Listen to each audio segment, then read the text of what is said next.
Alright, what is that tinnitus that we're all hearing? I've been picking up some tinnitus now for maybe a week, but unlike most people, I have decided to analyze the tinnitus itself. And what I've found is uh, eyebrow raising. I'll raise one eyebrow to it still. Um, well, when you get if you do pay attention to your tinnitus and kind of instead of you know uh, running about like a headless chicken, if you start to look at it analytically, you find that you get bouts, yeah, and from these bouts you can develop so much, so much, so much. It's it's unbelievable. I will play the signal at the end of my uh, uh, of this broadcast, this podcast. um, so basically, what we're looking at every time I start to hear tinnitus, you have to have your spreadsheet and your stopwatch ready. So you start when it starts, and you stop when it's finished, and then when it starts again, and so forth. Yeah. Um, Having done that for 5 minutes, I have noticed a few things, specification wise. Yeah. Um, the first event, I won't tell you exactly what time it was. This is just an example of how I do it anyway. Um, when I do get bouts of tinnitus, this is what I do. Try to locate the source, and you can reverse engineer the signal characteristics. Well, from the signal characteristics, you should be able to match it to known devices or phenomena. And even TIs, keep a lookout for that. It might be a pulsating DEW, I don't know. You never know, but I'm looking at nature primarily, first and foremostly. Um, so the first event started. It went on for a duration. Start and divide by start takeaway. So end takeaway start. A duration of 2.9 seconds. Yeah. And the second event happened 7 seconds after that, and it went on for 4.5 seconds. And the third one 8 seconds after that, 5 seconds after that, and so forth. Yeah. From there, I managed to use these pulsations using maybe you could use white noise or any string can do instrument. I did develop a sound for it, and this is equal to the durations.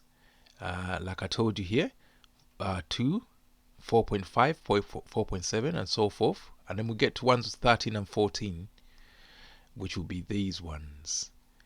I'm not quite sure what that means, but I found a sound. So I'll play the sound at the end. Um, I'm not sure if I'm getting a signal from an interdimension or if there's a DEW that's being used in the area. I'm not quite sure. It could be machines that are letting off pulsating signals that are giving us tinnitus. We don't know. Yeah. So that's what the song will sound like. It goes on for 5 minutes. So this I just took a 5 minute segment.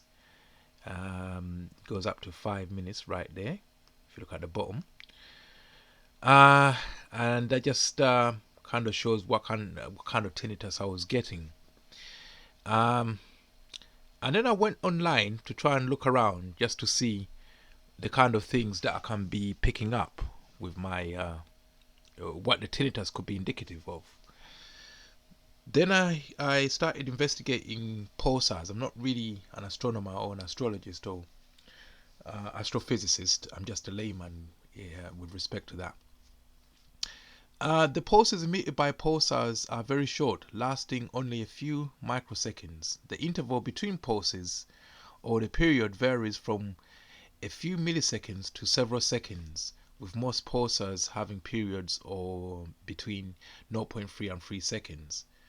Well, the periodicity here we'll see is it's kind of averaging 7, 8, 7, 7s. I don't know if I could do an average. Not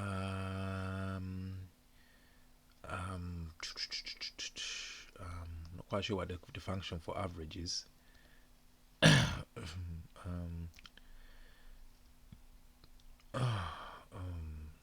Fuck it. What about that one? Let's see if that fucker can do it.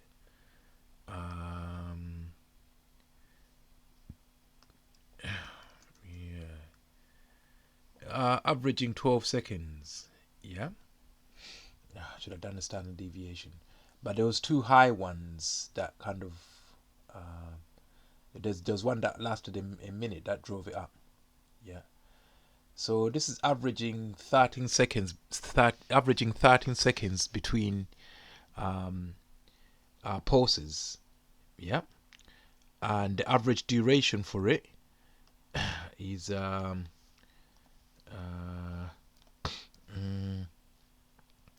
shit. I put the microphone down. That's why I might have sounded funny to you. Yeah, I'm a bit charged at the moment, but yeah, try bear with me. The pulsing, the duration of it lasts 6 seconds, and each the duration between each pulse is 12 seconds. So I don't think pulsars can cover that.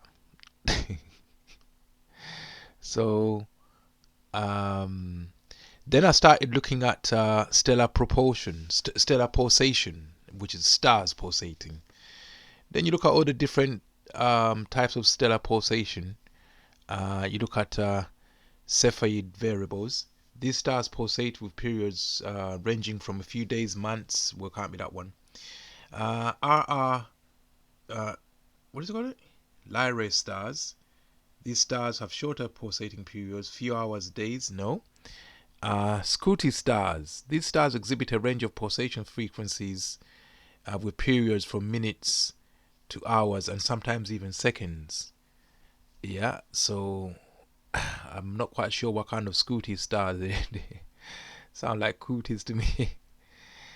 Pick one. Look, that's a known Vega is the brightest star in the northern constellation of Lyra. Yeah. It has a Bayer designation. I can't remember what letter that is. I used to be good at my Greek. Lyra, which is Latinized to Alpha Lyra, is abbreviated Alpha Lyra. Yeah, it's Alpha, isn't it? Oh shit, it is. Yeah. This star is relatively close at only 25 light years from the sun, and one of the most luminous stars in the sun. That one has a period of 2.7 hours, so it can't be any of the ones listed here. Their periods is in hours, and I'm looking for something with a periodicity of around 12 seconds. So I'm a bit stumped. I didn't want to start thinking it's DEWs, but I can't find anything in nature that would do that. Maybe you can help me out. Try and let me try and comment and see. Let's see if anyone can figure out what I'm picking up. Yeah, that's it.